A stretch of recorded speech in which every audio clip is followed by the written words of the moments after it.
frères et sœurs. Amen. Comment ça va ce matin? Ça va bien. Et je suis Yao Kassiniko et je suis en compagnie de Fanny, ma fiancée. Oui. Et nous sommes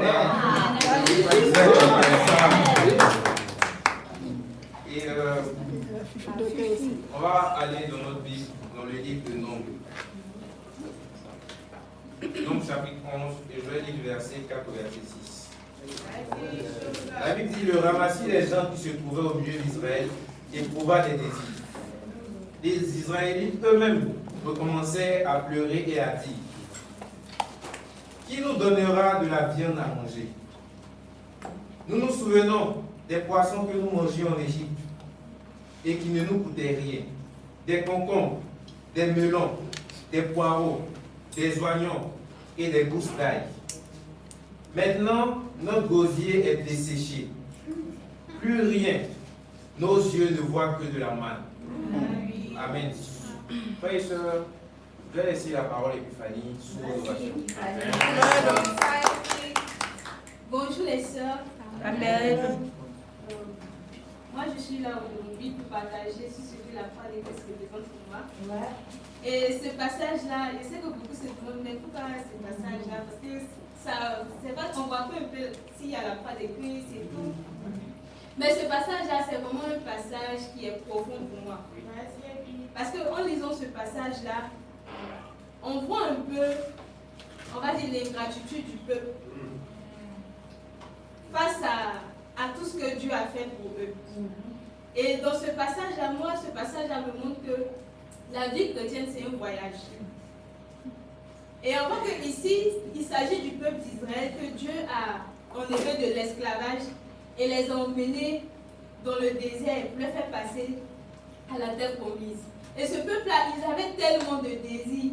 Et on voit qu'à chaque fois, malgré que Dieu il se fâchait, mais quand même, il faisait ça pour leur montrer que rien n'était impossible à lui. Mais malgré tout ça, on voit l'ingratitude du peuple. Et ce peuple-là qui disait, en Égypte, on mangeait des concombres, en Égypte, on mangeait un. Or, pourtant, ils ne mangeaient pas tout ça. En Égypte, c'était la souffrance. Et j'ai vu que ce passage-là, c'est en réalité notre marche chrétienne. C'est notre voyage chrétien, en fait. Parce que nous aussi, Dieu nous a déportés de l'Égypte. L'Égypte, c'est le monde. L'Égypte, c'est nos désirs passionnés. L'Égypte, c'est plein de choses. Mais Dieu nous enlève là-bas et nous emmène dans son royaume. Donc, c'est un peu comme un voyage que nous faisons. On passe par l'eau du baptême, comme eux, ils ont traversé la mer Rouge. Donc, et on arrive maintenant dans le désert où Dieu maintenant bâtit.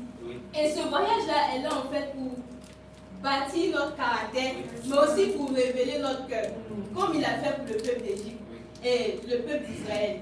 Et pendant ce voyage-là, on verra que Dieu va révéler, comme j'ai dit, notre cœur, mais il va montrer qu'il y aura plusieurs voyageurs.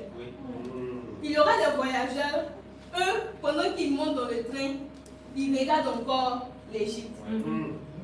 Il y aura aussi des voyageurs, eux, lorsqu'ils montent dans le car, ils descendent en cours de route.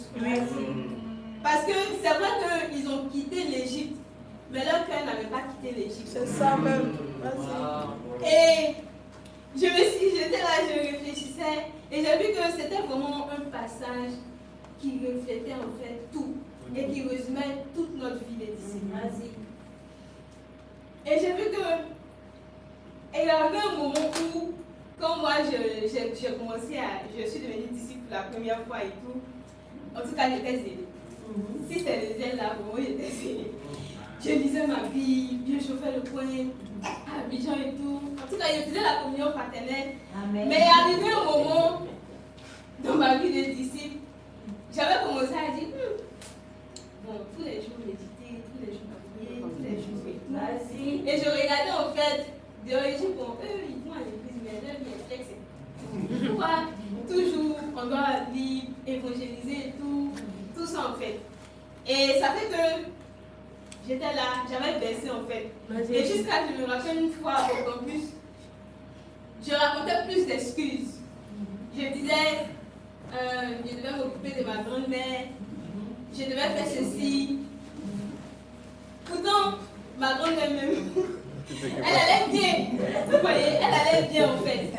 Et je me rappelle une fois, quand je suis arrivée au sous-bois, on avait notre dirigeant du campus qui m'avait dit Épiphanie, ta lumière a diminué.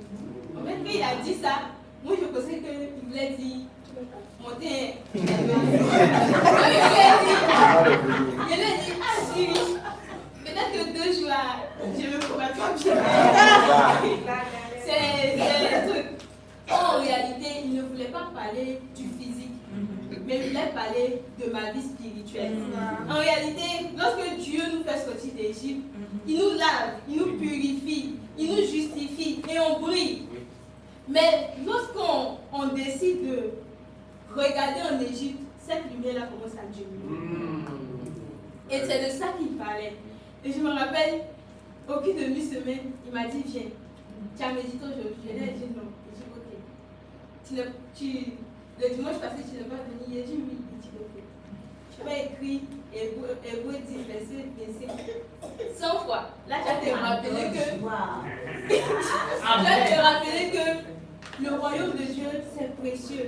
Tu vas te rappeler que Dieu t'a fait sortir d'Égypte. Parce que le jour qu'on commence à regarder la vitre vers l'Égypte et qu'on commence à faire des excuses, c'est ce jour-là qu'on oublie tout ce que Dieu a fait pour nous. Alors, lorsque Dieu oublie, on commence à faire des plaintes. Moi, je ne fais plus ceci, je ne fais pas ça. Moi, vous voyez, et les gens ces passagers-là qui sont dans le train, il y a d'autres qui sont des touristes. Ils viennent dans le royaume de Dieu comme des touristes. Ils viennent juste pour la communion fraternelle. Ils viennent juste parce qu'on chante bien. Ils viennent juste parce que les gens les aiment. Mais en réalité, ce ne sont pas des habitants du royaume. Vous voyez? Et ce passage-là me montre que chacun d'entre nous devons regarder, revisiter notre vie. Est-ce que je suis ce voyageur-là qui va vers Jésus? Ou bien je suis ce voyageur-là qui va vers l'Égypte? Parce qu'en cours de route, on va descendre. Parce que le royaume de Dieu, ce n'est pas vraiment pour nous. On était juste venus comme des touristes. On était juste venus voir, s'amuser, le fun, comme la jeunesse et tout. Et puis après, quand on voit maintenant le prix à payer pour maintenant arriver à la destination finale, on décide de faire de se retourner en Égypte. Parce qu'en réalité, ce n'était pas nous peut-être les vrais voyageurs que Dieu voulait prendre. Donc chacun d'entre nous vraiment, parce que ce passage m'a vraiment encouragé. Et je crois la nuit d'hier, j'étais là, je me suis assise, je crois, à 4 heures. Et puis les autres me demandaient, et si aujourd'hui il y a la trompette sonnée? Est-ce que Jésus allait venir nous trouver comme des voyageurs qui vont vers le ciel? Ou des voyageurs qui sont là pour descendre au bout de route pour aller vers l'Égypte? Et c'est vraiment remettre notre vie de disciples en question. Parce que Dieu ne nous a pas appelés. Le baptême, ça ne veut pas dire que c'est la finalité. C'est un départ. Mais le départ ne veut pas dire que tu vas arriver. Or, pour pouvoir arriver, Dieu nous fait passer par le désert pour pouvoir travailler notre caractère, pour pouvoir nous donner de persévérer dans la foi. La vie de disciple, c'est pas facile. Dieu n'a jamais dit qu'ils quitteront de l'Égypte, ça sera facile. Il ne les a jamais dit. Il y aura toujours des choses. Et le diable viendra nous montrer le monde comme quelque chose qui nous donne la vraie satisfaction. En réalité, c'est une illusion. Parce que sans Dieu, le monde, c'est une illusion. Et c'est maintenant, moi, j'aimerais vraiment nous encourager, chacun d'entre nous, à revoir quel voyageur Dieu va venir te trouver en train d'être. Et vraiment, c'est sur cette question que moi, j'aimerais vous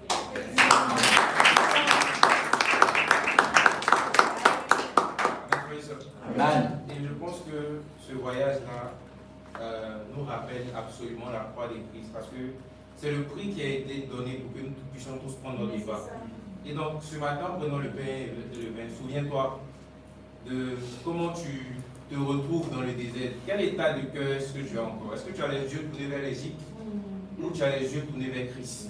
Et en prenant ce pain et le vin, décide maintenant de fixer tes regards sur la destination. Amen, frères et sœurs. Donc, on va baisser de la tête et prier pour le pain et le vin. Père, merci pour ta grâce et de nous parler aujourd'hui à Palais Épiphanie.